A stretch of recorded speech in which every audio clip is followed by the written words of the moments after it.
right, well, thanks a lot. Thanks, Cassie. I assume you can still hear me. Everything, you can see my Yep. screen too, right? Yep. You're Okay, good. Yep. perfect. All right. Well, I appreciate everybody being on here today. I look forward to doing presentations like this because it helps get the word out on some of the partnerships that exist, not only between the DNR and communities, but the DNR and some of the counties and NRCS and the urban conservationists. And there's lots of partners out there that exist for us with this program. So it's a very fruitful program for that regard as well. And so what I wanted to touch on today is how we're creating these fishing opportunities close to home. And really what a lot of this revolves around is kind of these unassuming locations, like these stormwater basins in this photo. These are 3 ponds in northwest Ankeny in the Cherry Glen neighborhood. And these are 3 ponds that have very good fishing access. They've got pretty good fish populations. There aren't a whole lot of amenities there, but one thing that's important about these is if we were to overlay some sort of like fishing license map to show the amount of fishing licenses that are sold in this area, it actually wouldn't really be all that many. And knowing that public access is at a premium and there's public access literally in the backyards of some of these folks, is making sure that they are aware that that is a fishing location, that they know the reason why there's a stormwater basin there and what it functions as and what it does. But it's also a recreational amenity. And so getting them and cities to realize, and counties to some extent, that those are recreational amenities has been important. When we started this program in 2016, we wanted to have a few goals in mind. And one of those was we wanted to improve our opportunities for urban areas. Fisheries is one of our bureaus funded through license sales. And so license sales are extremely important to us. It's not, we don't get appropriated funds from the legislature. So fisheries, wildlife, and law enforcement. And so we're funded through the trust fund. And when we start looking at where our license holders are coming from, it was the vast majority of them were actually living within our urban areas or urban centers, I'll say. So like the Des Moines Metro, the Iowa City Metro, Cedar Rapids, Waterloo, or Cedar Falls, Waterloo, Cedar Rapids, those areas.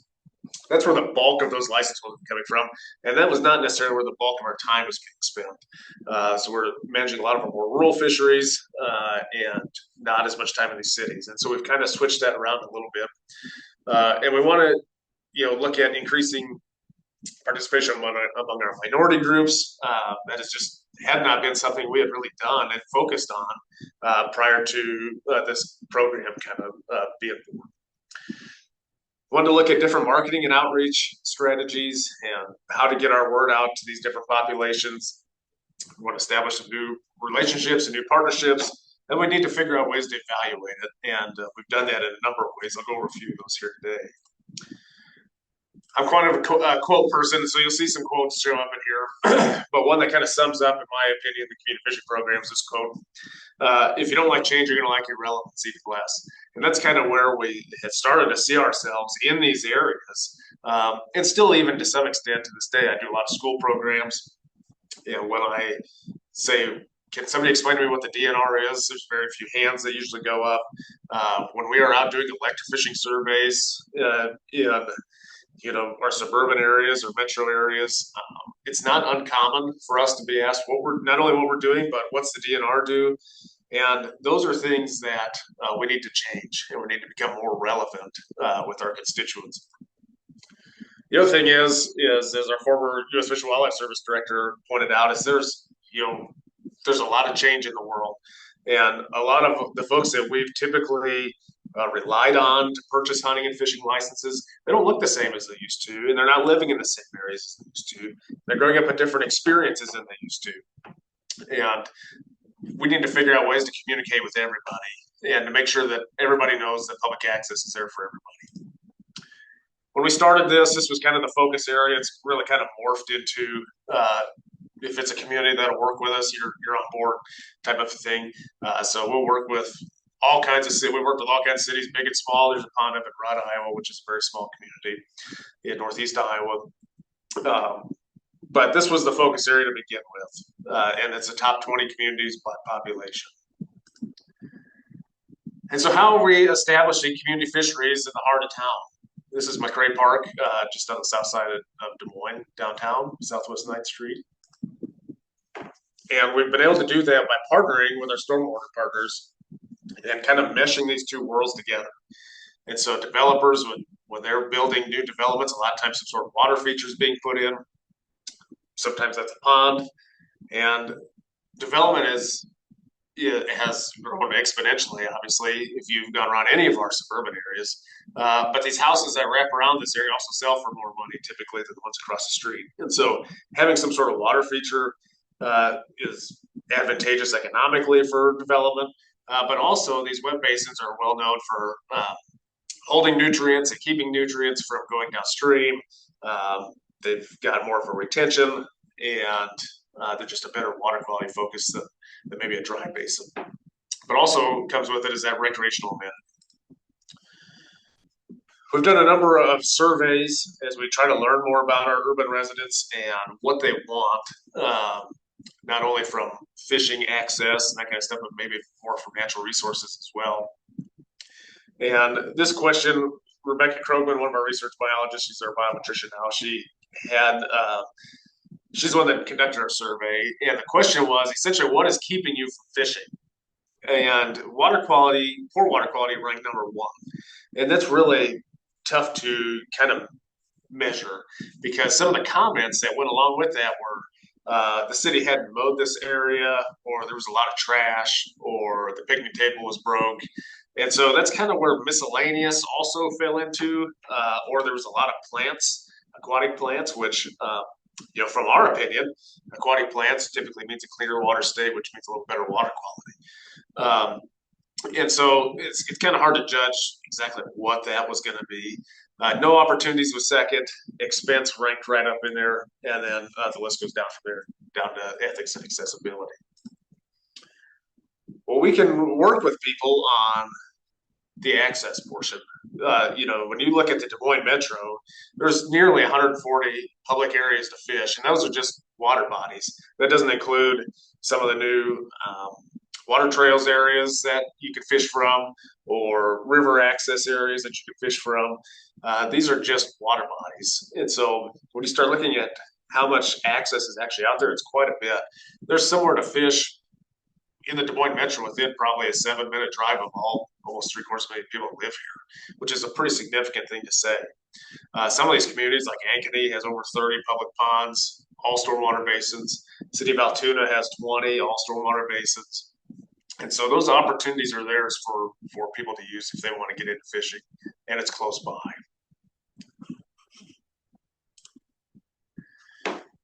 All right, so how do we make these fisheries? Well, it's the golden rule of pond management. You've got to build it right, you have to stock it right, and you have to fish it right. And the first two we can have some control over. The third one is pretty darn tough. It's hard to get people to fish the way you want them to fish. And by that, I mean, it's hard to get people to keep fish as much as we would prefer them to do. But building it right, if we can get in and work with the city or work with a developer on the front end, we can get a good basin built and designed to hold a fish population sustainably. If we can get in there and stock it with what we know will work, what's been research proven to work, we can usually create a pretty good fish population. But fishing it right is difficult. But building it right can sometimes turn into some pretty cool things. Some of you may notice this. This is Terra Park in Johnston, or Terra Lake. One of the coolest parks in the metro, in my opinion. Just a really neat area. And it's built for anglers. A lot of our stormwater basins are kind of egg-shaped, or oval-shaped, or rectangles. And this has got a lot of diversity to it, not only in how the shoreline is shaped, but how the basin itself is shaped. There's deep water, there's shallow water, there's ridges, there's lots of habitat, there's stormwater management features throughout this. There's a couple forebays. The list goes on. There's good access for kayakers and EMS personnel and us. And that's one thing that we try to stress to people is if you want us to manage that fish population, we need to be able to access it. And so having a small boat ramp on there like they do helps us achieve those goals. But this is a good example of how stormwater retention can play a cool role in recreation just by how it's built. Uh, there's so much different depth of diversity there, which in itself is a habitat. And the city also has a large fishing pier on here as well for accessibility. But the park itself, there's just a lot of neat stormwater features in it to help improve the water quality there. We did our electrofishing survey there. We actually do Terra Park annually because it's one of our more important locations. Gets a lot of use. And it had a 12-foot Secchi disc reading on it. And if you know anything about Secchi disc reading, that's a transparency reading. And so we can see the bottom all the way. That 12-foot bottom, you can see it. And so there's not very many places in central Iowa, especially a stormwater basin, that you can say that. And so those stormwater features are definitely doing their impact. The other thing is that you can have, sometimes the engineers have a lot of fun with creating some of these locations. This is Spring Creek South. This is a 14-acre stormwater basin, regional basin in Altoona. And just by looking at it, you could almost think, geez, is that some sort of natural lake? Look at all the bathymetric features on it. And it's a stormwater basin in the heart of Altoona. There's another one sits to the north of it. There's multiple other ones around there. 30 plus foot max depth, tons of habitat. The fishing quality has been excellent the last few years. And the city has really started to invest in this location with a new boat ramp, an ADA kayak launch, restrooms, parking lot, and have really kind of made it a feature for their community. Pleasant Hill, just down the street, also did something similar about the same time with Hickory Glen Park. And it's nice to get some positive reviews on things in the media that are fishing and stormwater management, water quality related. And that brings people out to these locations and hopefully gives them a better appreciation for them too. So the big question, are there really fish to catch in those ponds? Yeah, there's usually a lot of fish to catch. Ponds in central Iowa can hold anywhere that just shy of maybe 300 to 450 pounds of fish per acre. And so these ponds can be extremely productive, just like Iowa is. We're very productive with our soils. These ponds are the same way. And we can produce some really cool fisheries too. If we can get in there and stock these locations the way that they're meant to be stocked, with tried and true stocking regimes like largemouth bass, bluegill, and channel catfish. That was something that was developed back at Auburn University back in the 40s. Looked at again at Iowa State a few years later for Midwest, and it came up to be the same thing, a little bit different number-wise, but the same species for pond management. That largemouth bass that you see there, that's actually from a pond in Ankeny, just a little over an acre. And we can produce trophy fish in these locations. A lot of times people will think these are great kid locations, which they are, but these are good locations for avid anglers as well. Unfortunately, we can produce some of the biggest goldfish you've ever seen in your life either. Some of these goldfish are in that 2 to 3 pound range. And, it's unfortunate. A lot of it's well-intentioned, but misinformed, right, on release of aquarium species. Both fish and plants are something that we've had to deal with these more urban landscapes. We've seen plants from all over the world show up in some of these ponds. You look on the USGS invasive species website, and this plant is found in, Southeast Asia somewhere and Ankeny. And, so we see some of those things get moved around. Goldfish, one of the species that actually kind of causes us some issues if they get established because they can withstand our winters. Some of these other fish that we run into, like pacus or angelfish or Oscars, a lot of times they'll struggle to make it through the winter months. But goldfish are one of those that can make it through. So when we're stocking all of these with largemouth bass, bluegill, and channel catfish. These are fish from our hatcheries. Bass and bluegill readily reproduce annually, and channel catfish, they will, but it's definitely limited. And so we try to supplement that population every few years with some of these larger catfish. Channel catfish require some sort of cavity to nest in, and a lot of times that habitat just isn't prevalent in some of these basins. As I mentioned earlier, we can produce some nice fish, and anglers like to utilize these locations to catch big fish.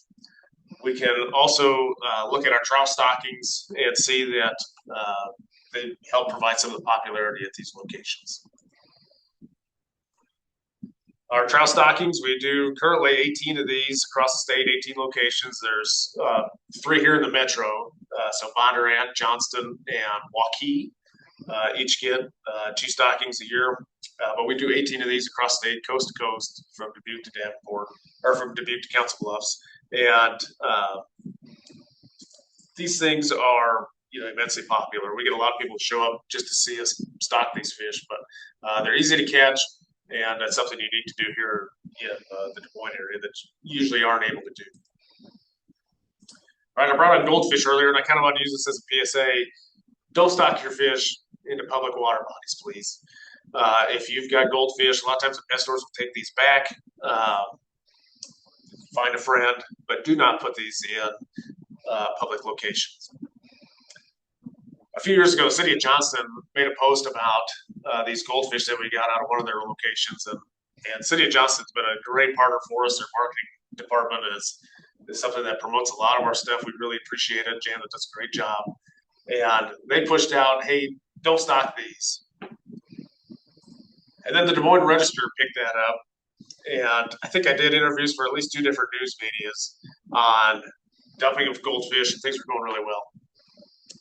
And then I got asked to write an Ask the Expert section on goldfish. And so all those years of fish school, all that money spent, and I become a goldfish expert, was not exactly what I thought would happen in my career. But dreams do come true here at the DNR, and I was able to be an expert in something anyway. And goldfish is that. And so if you call the DNR and ask about goldfish, you will get routed to me. And I'll take it, but it wasn't what I was expecting in my career. All right, some of the cool things that we're doing. Channel catfish is one of those things that I mentioned that we stock to supplement populations. A lot of times they're not reproducing. So we've got a pretty good handle on what those populations should look like. If you may or may not know this, but you are in a tapestry segment based on the neighborhoods you live in. So if somebody down the street from you answers a survey, they essentially represent you in that survey. And these are various tapestry segments here in the Des Moines Metro. And what we wanted to know is, where should we maybe spend our time to be more efficient with these catfish stockings? Should we continue to kind of shotgun blast these and try to hit every pond that we can? Or since it's a limited resource, should we try to put these in areas and actually manage a little better channel catfish locations where people want them?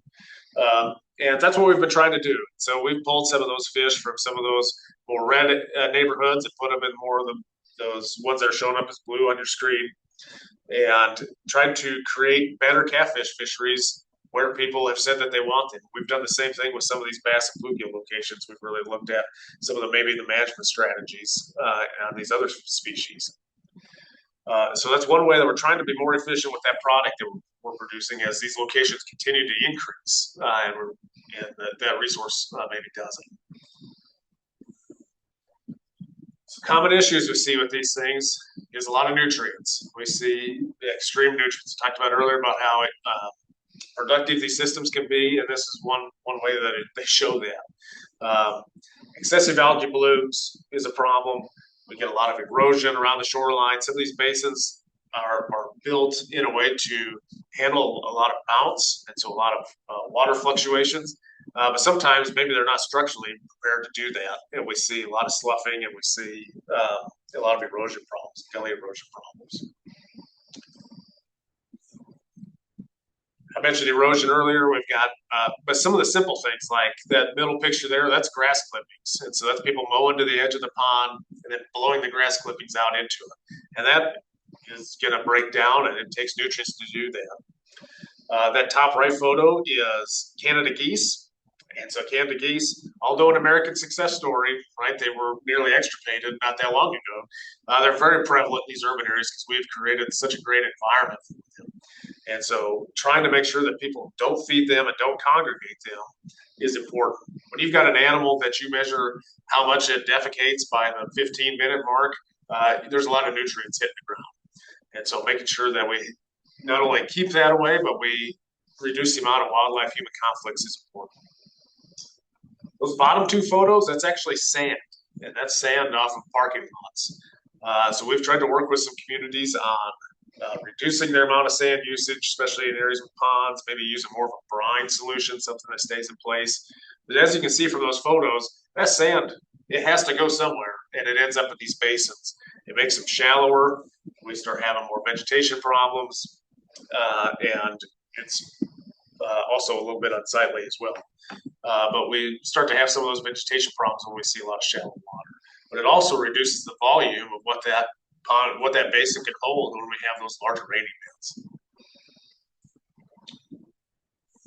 Some of the good things, we're seeing more and more stormwater management practices in the watershed in urban areas than we have seen in the past. Things like bioswales, forebays, those are, I can't stress how important those are. We've started to have some of these more, I call them pond-side meetings, and Cassie came to one of those in Bondurant that the city hosted, where we've talked to residents about not mowing all the way to the shoreline, not mowing prairie, all that kind of stuff. There's a kind of a rhyme. There's a reason for the madness there, method to the madness on why we want that grass to be there. Habitat features, we work with some Boy Scout groups on different habitat types to get some things in some of these basins, but also working with some of the cities on just making sure habitat is something that's included when they see the initial design of some of these basins, is that to keep the angler and the fish in mind. And speaking of keeping the angler in mind, having access for everybody. That picture there on the right is the large fishing pier out in Triumph Park at Waukee. Triumph Park in general is a pretty impressive place. If you haven't been there, I encourage you to take the family. And then the one on the left there, that's those are big. It doesn't show how steep it actually is, but those are some steps there at a pond at Norwalk. The city had a pretty novel idea, and some other cities have kind of copied it since then to make that a more accessible location with that steep shoreline. Cycling back to that study that I talked about earlier with Rebecca, asking what people wanted. What are some things that you want? Whether you've never fished, you fish now, or you want to fish you maybe fished in the past. What are some things that you're really looking for? What is getting you there? This is something that we try to talk to the cities about. Is okay, you've got the pond, and if you build it, they'll come. That is true, but they may not stay. And so, how do you get them to stay? Pedestrian access, some sort of trail, and restrooms, no doubt, and somewhere to park, some sort of designated parking. Many of these stormwater basins are just that. They're basins, they're green spaces, so they're going to be parking on the streets. There's not going to be any amenities. We get that, but some of these are within parks, and if you want people to stay there and utilize those locations with kids, those are just things that you have to have. If we've got to pack up and head to Casey's to go to the restroom, the family's probably not coming back. They're definitely not coming back that day. And so those are definitely things to think about if you want to make that a focal point of your park. You want people to fish and be there.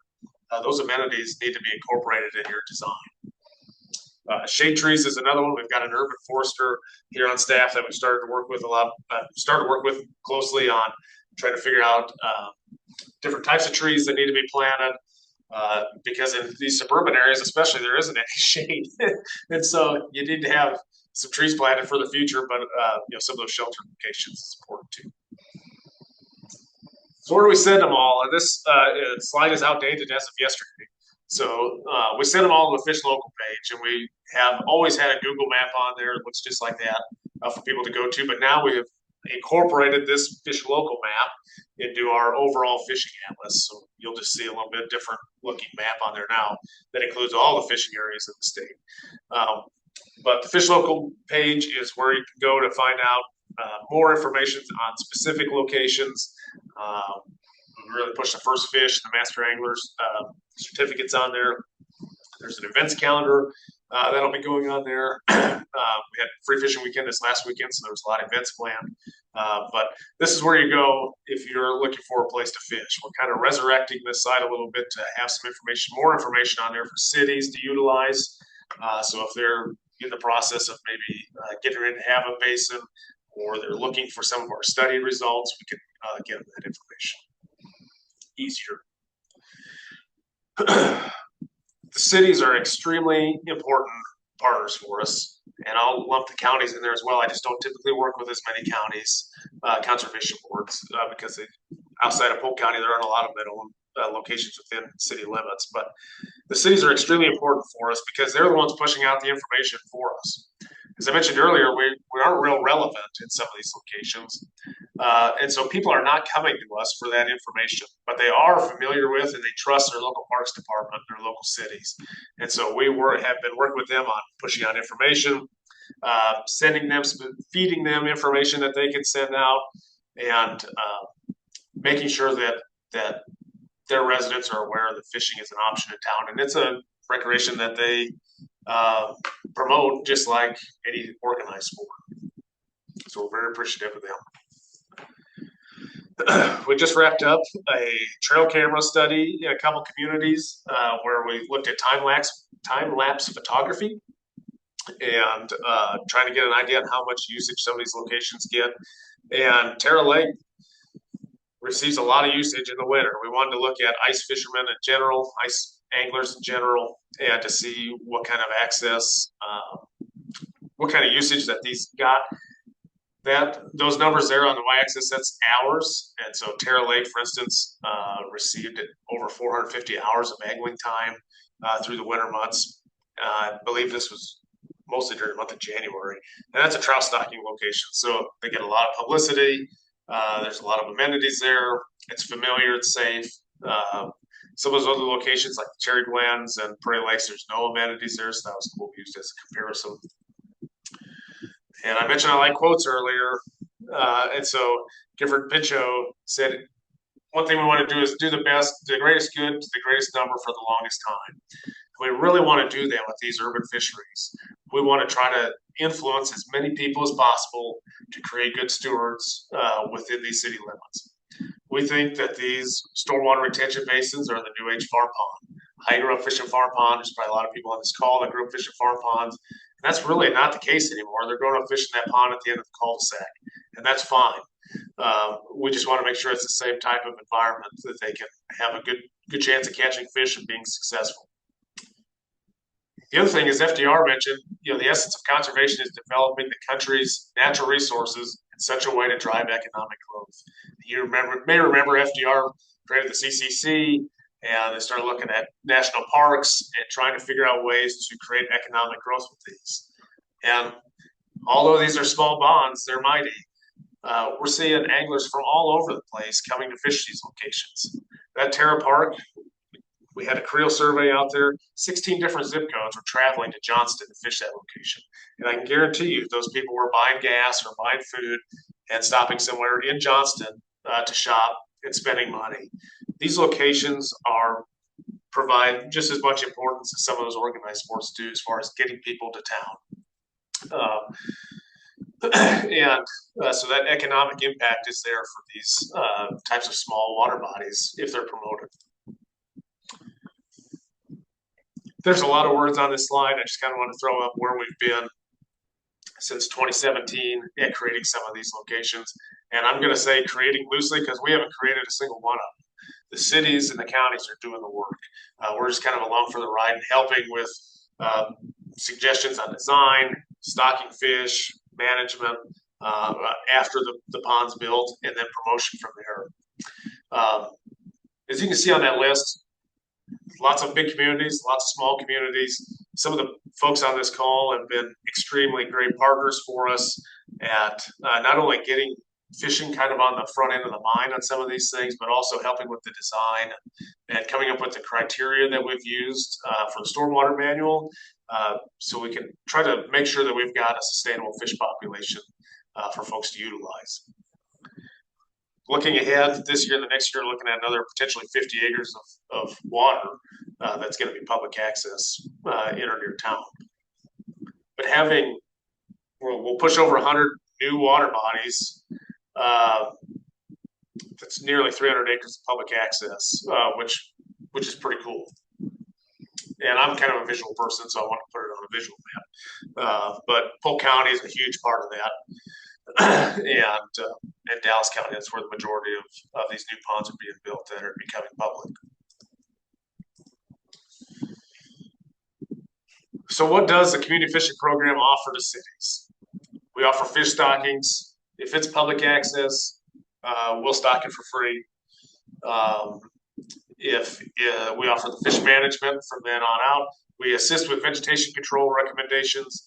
There's 140 plus urban ponds in the Des Moines Metro alone. There's only 3 people here in central Iowa. And so treating a lot of that vegetation is just not feasible for us. But we can help in a variety of other ways with recommendations or assistance with chemical purchases or herbicide purchases or assistance with contract, writing up contracts, that kind of stuff. Invasive species issues, we've got an aquatic invasive species team that's come and dealt with. That's water lettuce there on the tailgate of that truck. That's a plant that's found in the aquarium trade. Marketing recommendations, we push out a lot of marketing information to the cities for them to push out. We've helped cities build web pages on fishing that link back to our website. Signage templates for public access and regulation signage. We've created those. Grants and advocacy on projects. We have assisted with a lot of grants, and we actually have a lot of grants through us that can be available to communities to use. We've run in the last few years on pond renovations, and so with that comes some of that planning on how to deal with questions on what happens with fish or turtles or that kind of stuff, and media inquiries on fish kills, all those things that we can help with, habitat, fishing events, all those things. We want to be that one-stop shop for a community. We want to be a great partner for them and show that we're here to help. And I know that sounds kind of corny, we're the government, we're here to help, but really that's what it is. We want to be a good partner for these communities and these counties when it comes to providing good fishing opportunities. And with that, that's all I've got. I don't know if there's any questions that have come in or not, but happy to try to answer any questions that I can. Thanks, Tyler. We do have some questions. Keep them coming in the chat. One person is asking if you can share your slides. If that's possible, you can just send it to me and I'll send out to the folks that attended today. Sure. Yeah, that's no problem. Thanks. The first question is, you mentioned salt. I know it is showing up as an issue in ponds and rivers. Have you looked into that at all? It is an issue, and I wonder if we're staying on top of it. Is there something more we can be doing? Yeah, so I wouldn't say we've looked into it super hard as far as how much salt is actually in each system. We know we see pulses, during thaw, spring thaw, and that kind of stuff. Or how to fix a fish population. We just kind of know anecdotally that there's plenty in there. As far as remediation or what to do about it, we've really tried to push for more, brine, something that's going to stay in place. I don't see near as much, over salting as, I'm not going to say as I used to, but maybe it's just the places I frequent, I guess, or the communities that we've really built good relationships with. I just don't see that as much anymore. But that brine solution, it stays in place, still salt obviously, but it stays in place. And that's what we would prefer to see folks use. But there's lots of studies out there. I know Minnesota has looked into this in their urban ponds. They've got a very similar community fishing program that we do to see what kind of effects that has as they obviously have a little longer winter season than we do. And it's been fairly limited, I think, on the impacts that they're seeing. I don't know if I had answered your question or not, but it's something we keep an eye on, but it's not something that we're extremely worried about, I guess, at this point. We're just trying to push communities to be better stewards on how that stuff's handled in the snow. Okay, thanks. The next one is, how would anglers find out if fish in a particular pond are safe to eat? Yeah, great question. So yeah, as more of these have come online, I'll say we've started to test more of these. So we do our annual testing across the state with like mercury and PCB testing. And so we've started to incorporate more and more of these urban ponds. Have we done them all? Absolutely not. There's almost 400 of these statewide now within communities. But none of them have registered to my knowledge on anything, that's come up to be a high mercury or PCB content. But the fish advisories that are out there are typically for pregnant or childbearing age females or young kids on how much fish consumption that they can have. And so if that is a concern, I'd follow those guidelines just in general, if that's a concern of yours. But as far as having specific ponds show up with high levels of those things. Just haven't seen it. The other thing is that a lot of these are fairly new, and we see those issues bioaccumulate in fish that are extremely old, like long-lived predator fish, like muskies and walleyes, which these species don't exist in these ponds or shouldn't because we haven't put them there. But potentially with maybe long-lived catfish, you may see some of that. But we just haven't. We just don't see fish live that long in some of these ponds that maybe you would in like the Okobojies or something further north. Does that make sense? Yes. All right. Do you have this offering of assistance in a document or brochure? It looks like some great information to get into city's hands. Yeah, we do have I'll call it a one pager. It's front and back. I think it's on the web page right now. So the state government recently went through a whole reorganization of our websites, and so we're still adding and subtracting some of those things that are there. But we do have one on there.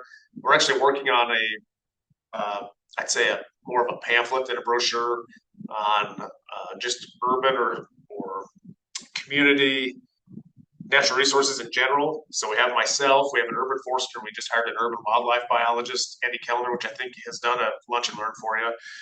And so we're trying to kind of collaborate on something for communities with kind of one-stop shop on some of those things, which hopefully we'll be getting out to communities here soon. Great. For the fishing atlas, is there a plan to create a layer that shows or shades out private property? In Dallas County, a family friend has had a problem with a lot of trespassers being close to town. Yeah, so the fishing atlas, the way it's designed is it should only be on there or have an icon on it if it's public access. And so like that Google map I showed you, I guess I can't control what Google does. And so that's one reason why we changed off of a Google site to more of a GIS based site for the fishing atlas. I can put an icon on Google that says this is public access. This is, we stock it, et cetera, et cetera. But anybody can really kind of go on there and create other icons on Google that show up for businesses and ponds and that kind of stuff. So that's why we've switched more to this GIS based site. And so hopefully you should notice on there that it's not listed. Only public access locations should be listed on there. If you do run into something where it's accidentally listed or it's covered up by, it shows it within the public boundary, let me know because we can get that changed. All right. I will keep it open for any other questions for a few more seconds in case they come in. All great questions, by the way. Yeah. All right, well, seeing none, thanks again, Tyler, for being our speaker and for this good presentation. And thanks to everyone else who attended today. Like I mentioned before, this recording will be on the Rain Campaign YouTube page, so please feel free to email me if you can't find it, and I can send you the direct link. Also, if you have any ideas for future Lunch and Learns, I'm always writing those down so that we can keep these monthly programs going as long as we can. So thanks, everyone, and have a great rest of your week. Thank you.